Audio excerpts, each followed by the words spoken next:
నమస్తే నాగేశ్వర్ కార్యక్రమానికి స్వాగతం. ప్రొఫెసర్ గారు మనతో జాయిన్ అయ్యారు. నమస్తే నాగేశ్వర్ గారు. ఉపరాష్ట్రపతి రాజ్యసభ చైర్మన్ జగదీప్ ధన్ఖడ్ రాజీనామా చేశారు. పార్లమెంట్ సమావేశాల తొలి రోజే సంచలన నిర్ణయం తీసుకున్నారు సార్. అనారోగ్య కారణాలతోనే రాజీనామా చేస్తూ ఉన్నానని చెప్పి ఆ లెటర్లో మెన్షన్ చేసినప్పటికీ దీనిలో రాజకీయ కారణాలు కూడా ఉన్నాయనే విమర్శలు వస్తూ ఉన్నాయి. అండ్ ఇంకా 2 ఏళ్ల పదవీ కాలం ఉంది సార్. అయినా కూడా ధన్ఖడ్ రాజీనామా చేశారు. రాజీనామాకు గల కారణాలు ఏమై ఉండొచ్చు? రాజీనామాకు తన ఆరోగ్య కారణాలను చెప్పారు. దాన్ని అనుమానించడానికి ఆస్కారం కానీ అవకాశం కానీ సమాచారం కానీ ఎవరికి లేదు. ఆయన అకస్మాత్తుగా రాజీనామా చేశాడు. ఈ ఇండికేషన్ కూడా లేదు.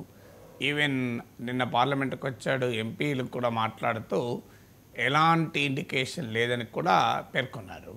తర్వాత ఆయనకు మార్చిలో ఆయనకు చెస్ట్ పెయిన్ వచ్చి all India institute of medical సైన్సెస్లో 4 రోజుల పాటు కూడా ఉన్నాడు.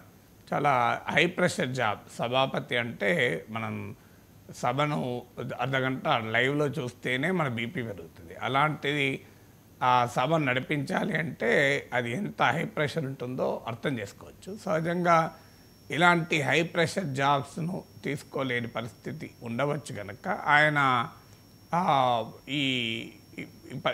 ఈ పదవి నుంచి రాజీనామా చేసి ఉండవచ్చు. కానీ డెఫినెట్గా 2 సంవత్సరాల పదవీ కాలం ఉండగా ప్రభుత్వంతో సరైన సంబంధాలున్న సమయంలో ఆయన ఎందుకు రాజీనామా చేశారన్నది ఇట్స్ ఏ క్వశ్చన్ మార్కే. బట్ ఇప్పటి వరకు ఆయన చెప్పిన కారణాలైతే అనారోగ్య కారణాలని. ప్రతిపక్షాలకు ఆయనకు మధ్య రిలేషన్స్ ఇబ్బందికరంగా ఉన్నమాట నిజం. ఎందుకంటే ఆయన పైన ఈవెన్ ఇంపీచ్మెంట్ అభిశంసన తీర్మానాన్ని కూడా ప్రతిపక్షాలు ప్రతిపాదిస్తున్నాయి. అయితే ఆయన ఇంపీచ్మెంట్ అనే అంశం పైన మనసు నొచ్చుకునో లేకుంటే బాధపడో ఒత్తిడికి గురయ్యో రాజీనామా చేసే అవకాశం లేదు. ఎందుకంటే ఆ ఇంపీచ్మెంట్ నెగ్గదని అందరికీ తెలుసు, ఆయనకు తెలుసు. ఎందుకంటే ultimately it's a matter of numbers. అయినా అపోజిషన్ ఎందుకు ఇంపీచ్మెంట్ చేస్తుంది అంటే తన నిరసన తెలపడానికి చేస్తుంది. ఎందుకంటే ఆయన సభను నడిపించిన తీరు మాత్రం హుందాగా లేదు. ఇది అందరూ అంగీకరించే అంశం. ఆయన సభలో ఆయన బిహేవియర్ చూస్తే మెంబర్స్ పట్ల ఆయన చేసేటువంటి వ్యంగ్య వ్యాఖ్యలు కానీ, అధికార పార్టీని వెనకేసుకొచ్చుకునేందుకు, అధికార పార్టీ ప్రధానమంత్రి మెప్పు పొందేందుకు ఆయన సభా మర్యాదల్ని కూడా పక్కకు పెట్టి వ్యవహరించే తీరు చాలా సందర్భాల్లో ప్రతిపక్షాలు తీవ్ర విమర్శలకు కారణమయ్యాయి, నిరసనలకు కారణమయ్యాయి. సో ఒక ఆదర్శవంతమైన సభాపతిగా మాత్రం జగదీప్ ధన్ఖడ్ గారు వ్యవహరించలేదు. సో ఇక ఆయన వాస్తవంగా అనేక రాజకీయ పార్టీలో పనిచేశాడు. జనతాదళ్లో చేశాడు, కాంగ్రెస్లో చేశాడు. టిపికల్ ఆర్ఎస్ఎస్ స్కూల్లో వచ్చిన నాయకుడు కూడా కాదు. కానీ ఈ టిపికల్ ఆర్ఎస్ఎస్ స్కూల్లో నుంచి రాని వాళ్ళు, అంటే టిపికల్ ఆర్ఎస్ఎస్ స్కూల్ అంటే చిన్నప్పటి నుంచి ఆర్ఎస్ఎస్లోనే పెరిగి ఆర్ఎస్ఎస్ భావజాలంతో అభివృద్ధి చెంది ఆర్ఎస్ఎస్ క్రమశిక్షణకు అలవాటు పడి ఆ ఐడియాలజికల్ లాయాలిటీ లేని వాళ్ళు ఏం చేస్తున్నారంటే కొంత ఓవర్ యాక్షన్ అంటారా, కొంత మెప్పించేటువంటి ఈ రకంగా బిహేవ్ చేసి more loyal than the master అంటే ఒరిజినల్ ఆర్ఎస్ఎస్ వాళ్ళకన్నా మేమే గొప్ప హిందుత్వవాదులం అని ప్రదర్శించుకునే స్వభావం కొంతమందిలో ఉంటుంది. ఇప్పుడు అందులో ఉదాహరణ మీకు అస్సాం ముఖ్యమంత్రి హేమంత్ బిశ్వా శర్మ. ఆయన కాంగ్రెస్ నుంచి వచ్చాడు, కానీ ఆయన మాటల తీరు చూస్తే సో చాలా కమిటెడ్ హిందుత్వవాదులు కూడా అలా మాట్లాడారు. అలాగే ఇప్పుడు మన రాష్ట్రాల్లో కూడా కనబడుతుంటారు ఇలాంటి నాయకులు.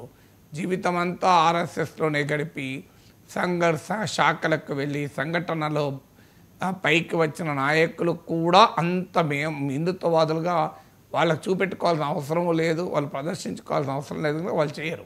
కానీ అనేక పార్టీలు బీఆర్ఎస్, కాంగ్రెస్ ఇలా వివిధ పార్టీల నుంచి వచ్చి అధికారం కొరకు, పదవుల కొరకు, అవకాశాల కొరకు బీజేపీ పెరిగిన తర్వాత చేరిన పెద్దలు కొంతమంది తామే ఒక గొప్ప హిందుత్వవాదులుగా చూపెట్టుకునే ప్రయత్నం చేస్తున్న వాళ్ళు మన దగ్గర కూడా కనబడతారు. సో అలాంటి టైప్ ఆఫ్ పొలిటీషియన్స్లో జగదీప్ ధన్ఖడ్ ఎవరు. అందువల్ల ఆయన ఏకంగా న్యాయ వ్యవస్థ స్వయం ప్రతిపత్తిపైన అటాక్ చేశారు. ఇటీవల సుప్రీంకోర్టు చీఫ్ జస్టిస్ చాలాసార్లు చెప్పాల్సి వచ్చింది. ఇండైరెక్ట్గా జగదీప్ ధన్ఖడ్, కిరణ్ రిజిజు లాంటి వాళ్ళకు ఒక ఆన్సర్గా చెప్పాల్సి వచ్చాడు.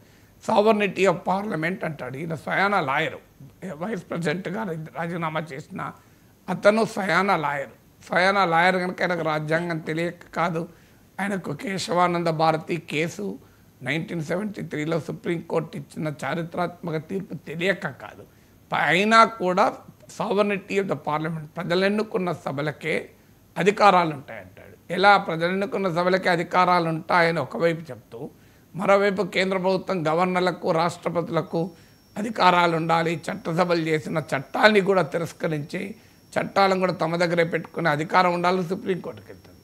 అంటే వైఖరులు ఎంత తేడానో చూడండి. అలా సావర్నిటీ ఆఫ్ ద పార్లమెంట్ ఉండదు, జ్యుడిషియరీ సుప్రీం కాదు, లెజిస్లేచర్ సుప్రీం కాదు, రాజ్యాంగం మాత్రమే సుప్రీం అని సుప్రీంకోర్టు చీఫ్ జస్టిస్ క్లాసులు తీసుకోవాల్సి వచ్చింది.